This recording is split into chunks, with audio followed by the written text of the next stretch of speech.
All right, Kevin, back with you again today for another episode of the $1 Million Relationships Podcast. And today I am here with my friend Trevor Turnbull. Trevor, welcome, man. Yes, thank you so much. It's so nice to reconnect with you again after probably a year at least since we last talked. And then we were just saying that we actually originally connected like 5 years ago. I was like, look at how fast that time went by. I know, right? Man, time really flies. And a lot of water under the bridge since we first met at the beginning of 2017. A lot of water under the bridge for both of us. And I am, especially after talking with you before we started recording, I'm really excited to have this conversation with you. And so what we'll do is we'll just kind of start off by, I'll just let you share a little bit about who you are, what you do, what motivates you to do what you do, who you serve, that kind of thing, just to give people a little bit of context. And we'll just go ahead and start there. Sure. Yeah. I was saying to you that I was going to disclose some of the shifts that I've gone through just in the last 6 months, because if you asked me that question 6 months ago, I would say, the prototypical ideal customer profile value proposition statement that would clearly articulate that one audience and that one offer and all of the stuff that we learn in the marketing world. Right. Yeah. But the truth is, I'm just going to read it right off this bio. So I say it exactly how it is, because I wrote this on my LinkedIn profile just recently, even too. I help awakened and awakening souls that are ready to attract everything that they desire in life, by helping them surrender to their true calling, share their gifts with the world, and ultimately amplify their impact. That's what I'm here to do. My 15 plus years of entrepreneurship and really diving into how to build relationships and how to share your truth have led me to get to a place where I'm exceptional at what I do. And I've stepped into that most recently in the last 6 months, Kevin, to say that I'm ready to help those that are ready to step into that place as well. And I do it by leading from the fronts and leading from the sides. So it's kind of the metaphor is, hey, when you're ready to jump off that cliff and say, this is who I truly am, and this is what I'm here to do and who I'm here to serve, I say, let's jump off that thing together, because who am I if I can't actually be the example to the people that I serve as well? So that's in a nutshell. And it takes many forms, like there's content aspects to what I do. There's digital marketing, there's lead generation. I've, started and ran LinkedIn lead generation agencies, sold that business, now have shares in a company that's going to have a nice little exit. I've had 26,000 people purchase online membership courses from me. Like, I have the 10,000 plus hours in the whole digital marketing space. And now I'm just putting it to what is best served, which is to help other people with their message. And podcasting, you say podcasting, like that's a huge, huge part of my why now, because it connects me with the people that I know that I can best serve. And I know you're feeling it as well. You're experiencing it. It's really quite incredible, isn't it? Yeah, totally. So what's interesting is you and I started doing the podcasting thing right about the same time. We both started about 6 months ago and stuff. And you and I have had both the same experience in that this is one of the most rewarding things we've ever done. is this. Yeah. And so what it really has. Yeah, I'll maybe riff on that for 1 second. I don't know about you, and I'd love to actually ask you. I don't know about you, but I had the idea to launch my podcast in January of 2021. So it took me 8 months to actually finally pull the trigger. Okay. And I was, reflecting on why that was. And I think it was because of that old brain that I had that I was talking about, that thought, well, what's the strategy and who am I trying to reach and what are the topics going to be and how am I going to launch it and what should the show art be and what do I use for a jingle and just all of the tactical things that cause people to freeze. Yeah. And then finally, I thought, you know what, it's time. Let me just record this thing. And my first recording that I did like a solo episode. And this lighting was terrible. The audio was terrible. There was a gas fitter in our house hooking up a stove. Like, it was chaos, right? But it was perfect. And it got me started. And now the conversations that I've had, I could have never predicted what it was going to turn into, which was just something that I feel like is the only thing that I want to do all day.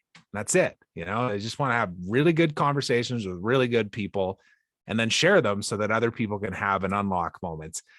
What was your experience? I'd love to just ask you that question. I know it's your show, but how was it for you? So it's interesting because prior to July of last year, doing a podcast wasn't even on my radar at all. I was down in San Diego. I had gone to one of Steve Sims's speakeasy events, and on the day that I was leaving to come back home, my friend Brad Costanzo lives in San Diego, so him and I got together for lunch. And during our conversation at lunch, it kind of turned into a consultation, if you will, where he's just trying to help me out. And he's like, Kevin, he's like, you should really start having these conversations with entrepreneurs about their most valuable relationships. And he's like, I think it would really be something. It would just be an experience for you and for them. And so I was like, you know what, I'm going to do that. And so I had 3 conversations with 3 people. And afterwards, I'm like, man, I should have recorded those. Those were good. Yeah. And that's when it was like, man, you should do a podcast around this. And I reached back out to Brad and let him know. And then I put a Facebook post up saying, hey, here's what happened. Here's the conversation I had with Brad at lunchtime. Here's the 3 other conversations that I had. And I would like to do more of this. And that post on Facebook got a huge response. All kinds of people saying, man, I would love to do that with you, Kevin. Man, what a great idea. And some of those people were people that when I saw their response, I'm like, yeah, I would totally love to have a conversation with you around this. Yeah. And so it just took off on its own, and kind of like the experience that you've had, that once it gelled with you, you haven't looked back. And so well, it's the best marketing strategy, right? We were saying that before we turned on the record. It's authenticity as a marketing strategy. Imagine that right? In a world filled full of tactics and strategies to try and manipulate and persuade. It's a beautiful thing. It is. All right, well, so let's do this. Let's switch gears a little bit. And I'm going to reiterate the question for the benefit of everybody listening. Have you ever been introduced to a person that completely changed the course of your life or your business, so much so that much of what you have today would not be possible if not for this person? And Trevor, I'm just really excited to dig into this with you, hear your story, hear your experience around this, and give you the opportunity to honor somebody who's had such a profound impact on your life and on your business. Yeah, well, I appreciate the question. And I know when you reached out on Facebook and we were chatting in Messenger, it didn't take me long to think of who that person was. And it's Lewis Howes. And Lewis and I wasn't introduced to him by anybody, but how we connected was quite unique, actually. So back in 2009, we were both kind of on the same trajectory in life, I want to almost say. We were both kind of going through a breakdown. In his case, it was an injury that landed him on his sister's couch. Everybody kind of knows the story nowadays, because Lewis has, obviously created a lot of impact and reach with his podcast and everything else. And for me, it was actually going through a divorce at the time in 2009. And I was, trying to figure out, well, what am I going to do with my life here? And do I want to stay here? Do I want to leave? I just didn't have a clue. But at that time, I was diving into this whole world that was the social media space, which people forget. It was only 12, 13 years ago when not everybody was using Facebook and Instagram didn't exist. And you know what I mean? It wasn't that long ago. That's right. But LinkedIn became something that I really leaned into because I saw it as an opportunity to connect with people and network outside of my immediate circle in my local city. So I started to really dive into it, get some success with it, coach other people on it. And then I had an idea. I thought, man, you know what? I should create a course on this. And a great name would be Linked Influence. Let me go see if that's available. So I registered the domain, Linked Influence. Mhm. And it was probably about 4 or 5 months later, Lewis actually just reached out to me on email because my name was on the Who Is record for the domain. Okay. And I knew of him. I'm not sure if he knew who I was, but both of us were kind of doing stuff in the sports and social media space at the time. So I had a platform called Sports Network, or sorry, he had Sports Networker and I had Sport Fan Connect. It was both of us just kind of diving around in that world. But yeah, so he had the same idea of creating a course on LinkedIn and calling it Linked Influence. And he reached out and said, do you want to sell that domain? And I thought, not really. Like, that was a great idea. I'm going to run with this one. Right. But I thought, man, oh man, if I could partner up with this guy and do some work together, that'd be amazing. So I said, how about I give you the domain and we find a way to work together? So I ended up running his Sports Networker platform for 4 years. Wow. And and we worked very closely together in many, many aspects. Right. And this was around the time that, the School of Greatness podcast didn't exist at that time. It was Lewis and his partner at the time that were creating information products and doing joint ventures and webinars when they weren't cool yet either. And yeah, there's been a lot that's transpired since then, but Lewis is that guy. And I'm not sure how deep you want me to go, Kevin, but I could tell you lots of different pieces of how that's manifested in my life and what's brought me even to here. So why don't we do this? Just focus on one or two things that really stand out in your mind that came as a direct result of that relationship with you and Lewis. Yeah. Well, one in particular is obviously just the amount of reach and influence that I was able to gain by just being associated with that brand and actually being alongside him as he was growing and the connections that he had. And it was just like, growth through association almost, right? Like I had the opportunities to be able to do webinars back in 2002 and 3 and do product launches and create online courses and all of these different things as a result of a path that he was carving in front of me, knowing that there was certain areas where on the business side, he was ahead of me. Right. So I was able to kind of ride that wake, I guess you would say, which I'm incredibly grateful for because it's allowed me to impact a lot of people with my own trainings, with the fact that the Linked Influence course itself, him and his partner at the time obviously launched it initially, but then it came full circle where I actually then took back over and became the lead trainer of that. And for the better part of a decade, that was my thing. I was the LinkedIn guy and I'm super grateful for that. Now, more recently, I've kind of shed that without, pushing it aside because it's like, no, that's what got me to here. So you can't eliminate that, but it's no longer my thing. Like it's not what I spend all day living, eating, breathing. So that's one piece. But the other one too, I think the major piece, Kevin, is just in around 2014, Lewis was going through his own personal transformation. And he was enrolled into a experiential leadership program, I guess you would call it, that just completely changed who he was as a person. Like I saw the change. I saw how he was showing up, how he was changing his mission around being of service as opposed to selling more information products. Cause that's what it was when we all started, right? It was like, how do you sell more courses?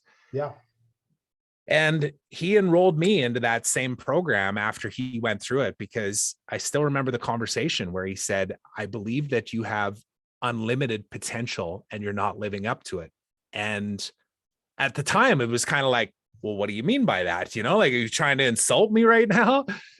But, then he just framed it from the perspective. He's like, do you want to make more money? I was like, well, yeah, of course I want to make more money. And he's like, do you want to have incredible relationships? Like not just relationships, but like incredible relationships and connection with like your wife, your family, everything. I was like, well, yeah, I want that too. Do you want to create massive impact? I'm like, of course, this is what I'm driven for, right? That's why I became an entrepreneur. He said, well, then you need to be here. And I trusted him. And I said, okay, I'll do it.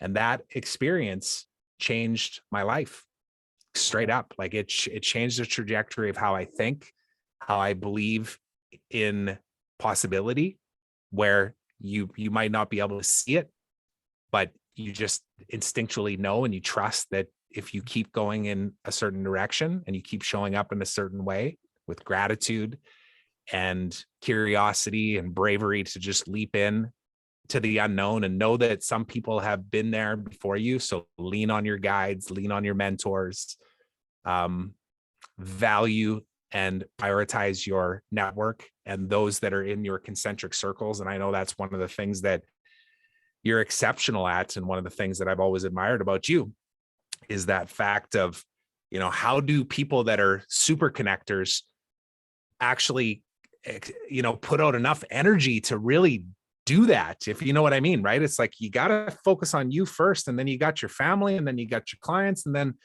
like, how many can you actually serve? But when I meet people like you and I hear people like Lewis say, no, like, dude, you're here to create impact in this world.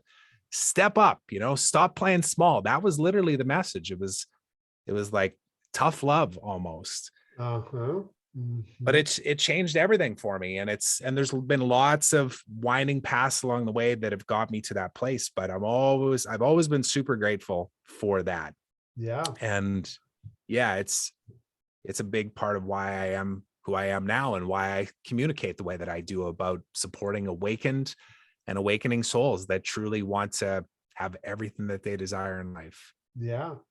So from 2009 to today, I mean, so we're talking, that's been 13 years.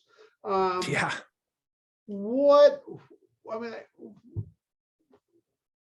What's changed in your life over that 13 years? What has changed for you? I don't even want to try to put words in your mouth and even make any suggestions, but what's changed? Some examples of some things that have changed over that course of that period, that 13 years.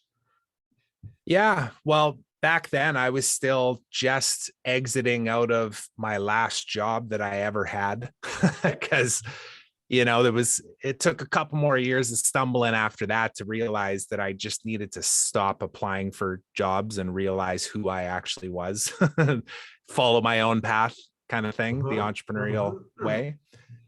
And, the biggest thing I think that's changed is just the way that I'm able to, how do I put this? Create everything in my life. I feel like I'm the conscious creator of everything in my life, Kevin. Like, where 13 years ago, I might have felt like that next deal or that next interview or that next connection or that whatever, that next sale was going to dictate my happiness or my ability to do something. I no longer think that way. I just know that, one, because of the time that's passed and the experience and the knowledge that I've gained, I have the tools to be able to do whatever I want, wherever I want in the world. And I read a book in 2007, the Lonely Planet autobiography, the couple that started those little travel guide books, Oh, yeah. And they talked about their journey to create that business where they traveled from the UK through Afghanistan and Southeast Asia and Australia, and then had a family and brought their kids up to base camp and lived this life. And I just remembered thinking back then, that's the life that I want to live. But then not having a clue how to get there. I was just like, well, how am I going to get there in a job? Like, that's never going to happen. Yeah. But now it exists. My family and I are off to Costa Rica here in 3 months, less than 3 months. And the world is, we want to talk about all the negatives of what this pandemic and all of that stuff has done the last 2 years, but it pushed everybody into being open to doing this. Having a conversation via Zoom, recording it, sharing it with the world, creating a business around it, sticking a satellite up in the jungle and getting internet from Elon Musk's Starlink and doing business anywhere. Yeah. So everything's changed, technology's caught up. People have caught up to being receptive and open to this way of living. And now it's reality. I'll get to surf in the morning and work for a couple hours and hang out with my kids in the pool, and that's going to be my life. And I feel very blessed to do that, but it was intentional and was on purpose. Yeah, that is way cool. And you're right. I am looking at even doing this and having conversations with people around the world, all thanks to this platform, and that that the world has gotten a whole lot smaller because of technology. and that we, I mean, like, the stuff that we can do today and the stuff that we're able to access just from this computer in our pockets, is mind-boggling, Yep. and Yep. and the impact that we can make. And it's just, yeah. Well, Trevor, I want to thank you so much for taking the time to have this conversation, and for anybody listening into this going, man, Kev, I really like Trevor. I like what he stands for. I like the way he shows up. And moving to Costa Rica, man, how can people find out? How can people follow more of what you're doing, and just keep tabs on you if they'd like to? Yeah, my personal site, you just got to Google my name. I'm all over the place online. But my personal website, trevorturnbull.com. My podcast is linked up on there. Okay. I, just like you, focus a lot of effort and time on that, just with the intent on having great conversations. Same way, telling stories, helping people tell their stories so that it can create one little trigger event that makes a person make a different decision, show up for themselves, show up for their family, move towards that big, hairy, audacious goal, whatever it might be. So that's it, man. You just got to Google me. You'll find me on the Google, on the interwebs. There you go. Well, Trevor, any last words before we call it a wrap? Just keep doing what you're doing, Kevin. This is what the world needs more of right now. Yeah. Yes, the technology connects us, but it's the stories that ultimately inspire us. So I'm so glad you reached out, man. And I need to have you on my podcast as well. So let's fire that up. You bet. Absolutely. Happy to do it. Well, thanks again, Trevor. No worries. Thank you.